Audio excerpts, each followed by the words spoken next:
right. So, looking at a rectangle, and I personally like to make notes of what I read in the problem as I read it for the first time. So, the length is increasing at this rate. So, I'll go straight to making note that the rate of change of the length is 8 centimeters per second. The width, that'll be w dt. The width is increasing at 3 centimeters per second. Always make note of units. It's not common, but every once in a while they will flip up and go from like centimeters to meters within a problem, and you have to decide which way you want to convert your stuff. The width is increasing at 3 centimeters per minute. When the length is 20 and the width is 10, so the length is 20 and the width is 10, and those are also given in centimeters.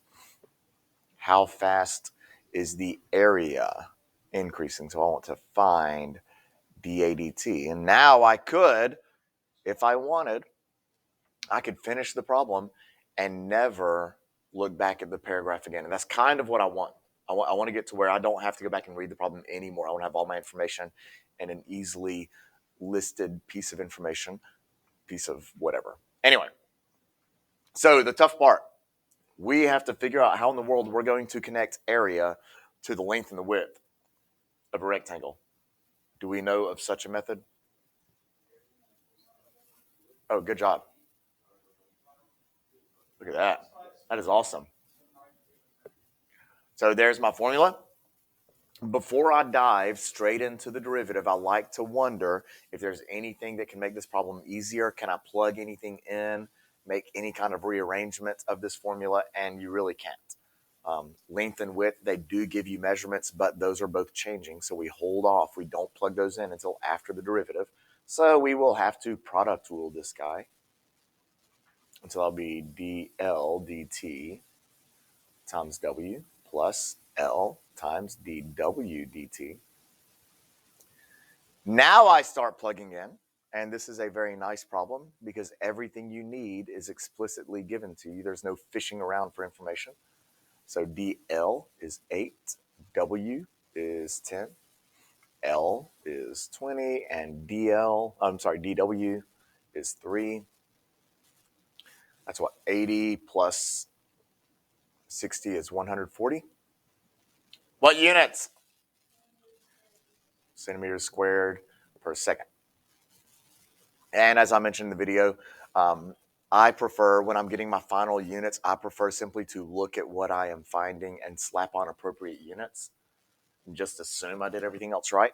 One thing you can do to kind of gauge if your answer is reasonable, and I don't do this just because it's going to be too much stuff in the problem, but you could include units throughout the problem. And so dl, that 8 was given in centimeters per second. The length of the width was given in centimeters. The length was given in centimeters, and the dw dt was centimeters per second. And so if you want to, you could include units throughout and then look at how those units play in. And we do end up with centimeters times centimeters over seconds. I just don't like to do that. I'm going to just assume I did it correctly.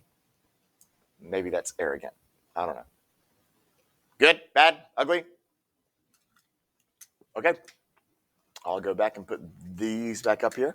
8 looks like fun. Have y'all done 8 already?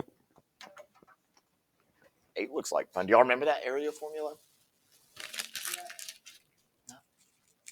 Okay. We'll see what y'all can do with this. I'm going to come around and check your notes. If you did the notes on the video like I asked you to, I'll give you an easy grade for it. What, who, where? Questions, comments? Again, A and B are constants, so throw those in at the very beginning to clean up your formula to just 3 sine theta. Makes it a heck of a lot easier. Also, don't forget, if this were a free response question, and they have in recent years been trending towards a related rates problem in free response, you can stop as soon as you are at a point where you can plug your answer into a scientific calculator. So if you want to leave it as 3 cosine pi over 3 times 0.2, you can leave it like that. Now, if this were free multiple choice, they probably would evaluate the cosine of pi over 3, so don't forget your unit circle. All right, do you want to see B? Here's my B. And I got lazy on this one. It is a product rule. A is still stuck at 2. This time B is changing as well as the angle. So you do have to product rule B sine theta.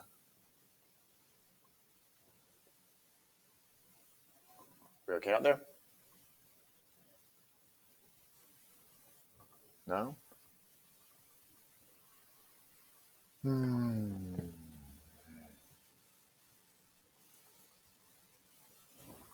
Questions, comments on these?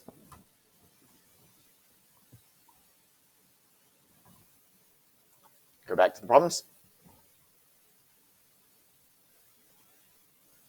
And again, you've got the textbooks under if you want those. And the solutions manual is on the front table if you want that. Feel free to grab it and use that. I'm going to go back to the problems. So now we're down to 9, 11, 12, and 15.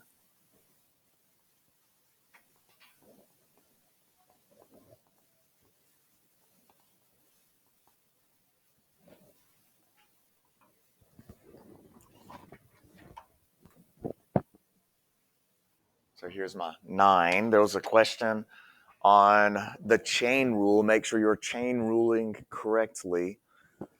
I have encouraged y'all to do this, but when I do the derivative of square root of anything, I just remember that it's 1 over 2 square root of the stuff. And that's what I did. The extra 2 here is from the chain rule when I multiply by the derivative of 2x plus 1.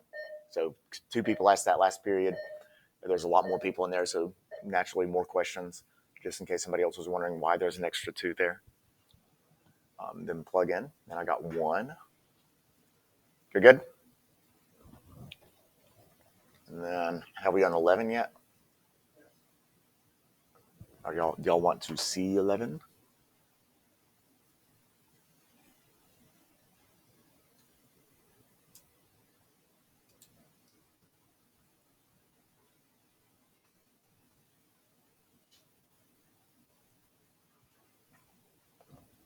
I'm still recording there. You want to see 11? What'd y'all get?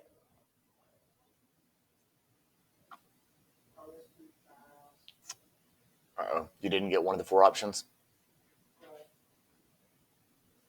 If you had to guess, what if you have 5 seconds left before time's called? What do you guess? Why? Okay. Anybody else? Why? It's the one negative. Isn't that the opposite of what they tell you? Like if one stands out as different, you don't go with that one. Isn't that what they say? I would have narrowed it down to A and B. I'm sorry, A and C. If you have 2 answers that are exact opposites, usually one of the 2. Same thing on number 12. I see a -4 and a 4, and then a couple of others that are random. I'll probably go with either A or B. The answer to A, is C, I think. I think it is C, yeah. It is a product rule. It is a product rule, and then after product ruling and substituting, you then have to go in and find y when x equals 4. So you see my work in green there, trying to figure out how to solve for y equals 20. Are we good?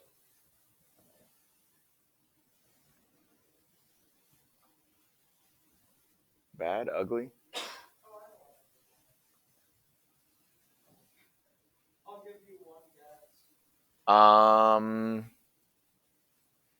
What you did wrong. Tell me what answer you got.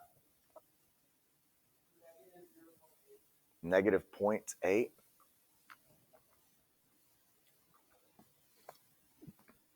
Did you somehow have a 2 yd x dt?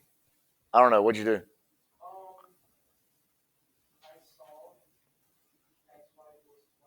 Uh,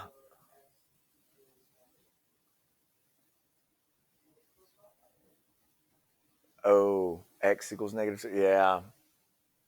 That'll mess it up too. Good on 11? And then, is there only one more? 12. 12 was a neat one. I think I may do 12. Have y'all done 12 yet? Okay. Take a look at 12. 12 gives you one piece of information that's a little bit different.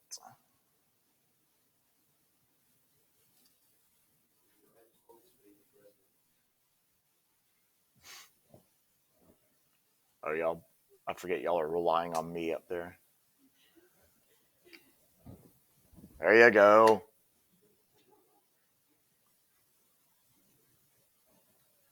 I spoil y'all. Okay, so a couple of points I want to make with 12 is they give you a different piece of information. It's similar to the one we did earlier with the 1/2 AB sine theta question, where they gave you the constants. I think they said like A was 2 and B was 3, or I forgot what it was, or something like that. We do have our equation. I'm sure you immediately recognized it as a circle with radius square root of 45, and you were probably graphing it, right? So we have that equation, x equals 2y for positive values of x and y, and find dy dt when dx is 2. So anytime they give you a relationship that is always true, and so x equals 2y is true for positive values of x and y, you are allowed to plug that in at the very beginning before you differentiate. So I would not do the derivative of x squared plus y squared equals 45 yet. I'm going to go ahead and plug in 2y for my x and see what happens. Now, this particular problem does do something I was not expecting it to, and I figured this out last period. But usually, when you substitute variables like that, you can finish the 44, 45. You can finish the problem from here. Like you can do the derivative of 2y squared plus, actually I would clean that up. And what happens here is as you clean this up, you get 5y squared equals 45 and y equals plus or minus 3. But since we are dealing with positive values of x and y, we'll go with y equals 3. And that ended up cleaning up too much. Now, if I tried to find the derivative of that, I would end up with dy dt is equal to 0, which is not one of the 4 options. But a lot of times, I would even say more often than not, if you can swap out variables like that before you find the derivative, you could then use the new equation. In this case, it just kind of fell flat. So we do know that y is equal to 3 right now. And then going back up here, it says find dy dt when dx dt is 2. I also would have gone back to the original for the derivative because they reference both dx and dy.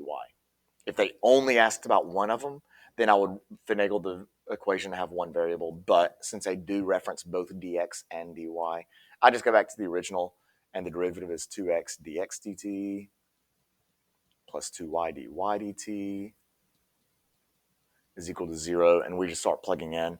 You can divide the 2's out. I'll make it a little bit nicer.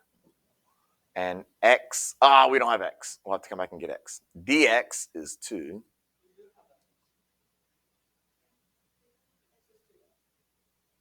Well, yeah. I don't have it written down yet, but I can get it very easily. Dy, did they tell me that? That's what we're looking for. And then there are 2 ways you can get x. One of them is I could take my y equals 3 and plug it back in here. X squared plus 9 equals 45. Or x equals 2y. And so if y equals 3, x is going to equal 6. And solve that equation, and you get, whoops, lost my 0. Dy dt equals negative 4. And they almost never provide units when you're dealing with coordinate stuff. Yes, ma'am. So with this particular problem, is it just lucky that if you didn't find the y equals 3 first, and you just plugged in 2y for x, the y's just cancel out when you just take the other side? Is that lucky, or can that just happen? It can happen. I don't know if it's lucky or just coincidence. I don't know what exactly where that falls in statements like that, but yeah.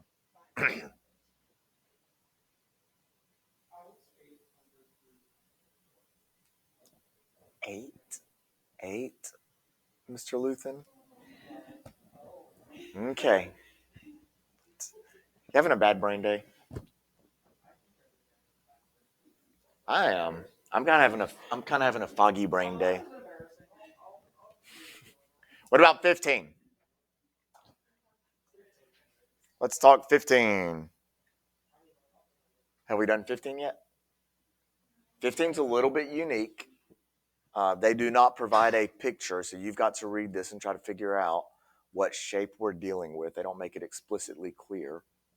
So see what you can do with this one, and we'll look at it in a minute. So here's my little diagram of what's going on here. Do you like my airplane? Good. Um, we need to, in all of these problems, think about what's changing and what's constant. Anything that changes needs a variable. Anything that's constant, we can go ahead and throw its measurement in. What is changing and what is constant in this figure? Huh? The hypotenuse changes or constant? Definitely changes. So what do you want to call that? H? Okay. What about the height? Constant, because they tell you the plane's flying horizontally at an altitude of 1 mile. So we can go ahead and call that 1 mile. What about the base down here? Obviously changing. It is changing at a constant rate. Don't get too wrapped up in constant there. The key is it is changing. Almost everything, there are some exceptions, almost everything in a related rates situation will change at a constant rate. You're almost always given fixed rates of change for the dimensions that are changing. That's not always true. That does change sometimes. But that needs a variable. So what do you want to call that one? Huh? L? Y'all are weird. Okay. We'll do it. Calling that L. So now keeping on. So the 500 miles per hour is the rate of change of something. So I need to connect that 500 miles per hour to something. What is changing at 500 miles per hour? Yeah, that would be L. Because that is a horizontal change. The plane is flying horizontally. So the horizontal dimension will be increasing as I've drawn it at 500 miles per hour. 2 miles away from the station, what measurement is that?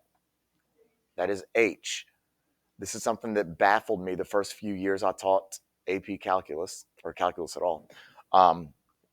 You always measure the distance between two things linearly, straight from one thing to the other. It's not uncommon at all, I've noticed, for people to look at this figure and say, you know what, the distance from the station to the airplane is L. They're looking at the horizontal distance versus the actual distance. So make sure that you are looking at the correct distances there. So H is 2 miles, and that is increasing, so I'm not going to use that yet. What am I looking for? Yeah, I'm looking for the change in H. How fast is the plane moving away from the station? I think that's everything. Is that everything? We have DL. We're looking for DH. We have H. We have that. All right. What formula? Pythagorean theorem. L squared plus 1 squared equals H squared. Differentiate 2L dL dt. LDL. Do you know what an LDL is? Yep. Well,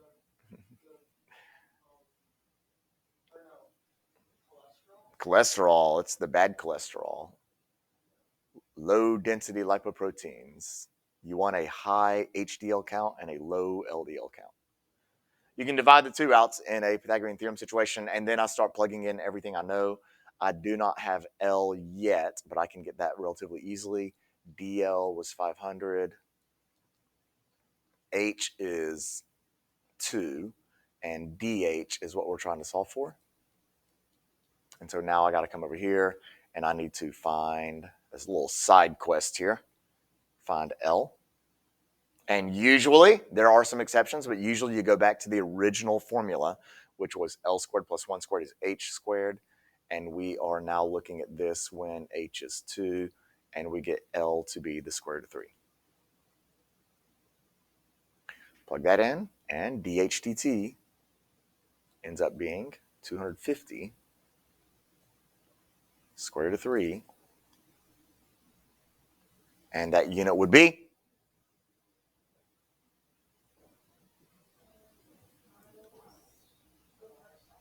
miles per hour. We are measuring a linear length here. Linear length? Is there another kind? H is linear, so it's a linear measure. Miles and time is hours. How do we feel? Okay with that? All righty. How about I take that up for easy points? Is that going to hurt your feelings? No? All right, let's look at those multiple choice questions. I gave you some multiple choice questions as we walked in. Let's see how many we can get done, and what we don't finish, we'll do for homework. How does that sound? The more we do in class, the less we do at home or during AO tomorrow. Let's see. So I want to look at these problems right here. And I think number 1 might be my favorite. I don't know. 1 and 3 are my favorite too on this sheet.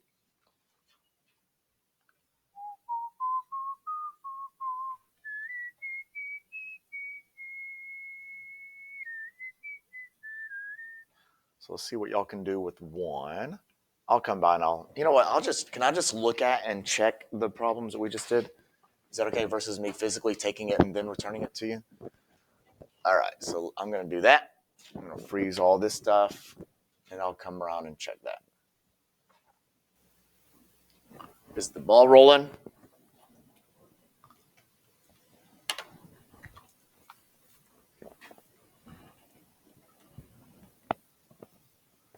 Let's see.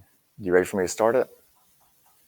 So water flows into a spherical tank with a 6-foot radius at a constant rate of 30 pi cubic feet per hour. What is that? That's a change in volume. They don't specifically say volume, but the units should tell you that we are dealing with volume. So dV dt is 30 pi cubic feet per hour. Good. When the water is h feet deep, the volume is given by this formula. So this is a formula I'm assuming nobody in here knew already. It's the volume of water filling a spherical container.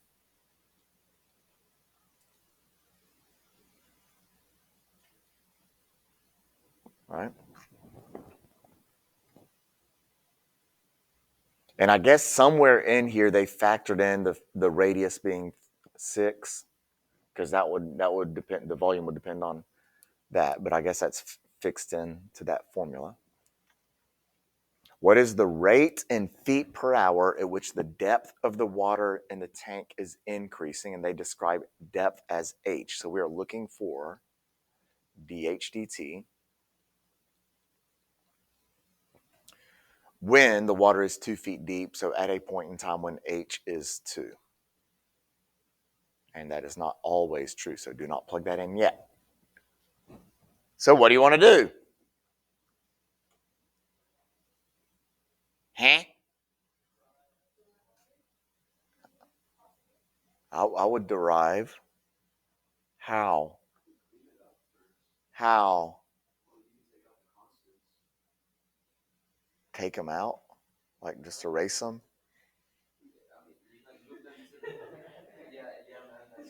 Oh, 2's the constant too. Hang on. There. What are you saying now? Okay. Yes, that's what I was waiting for. It is a product rule at the moment, but if you distribute, we can get rid of that product rule and leave the pi over 3 out there. There's no point in uglifying this by bringing the pi over 3 in with the h squared. So before you differentiate, leave the pi over 3 out, distribute h squared, and now this becomes a much easier problem. Did y'all think to do that?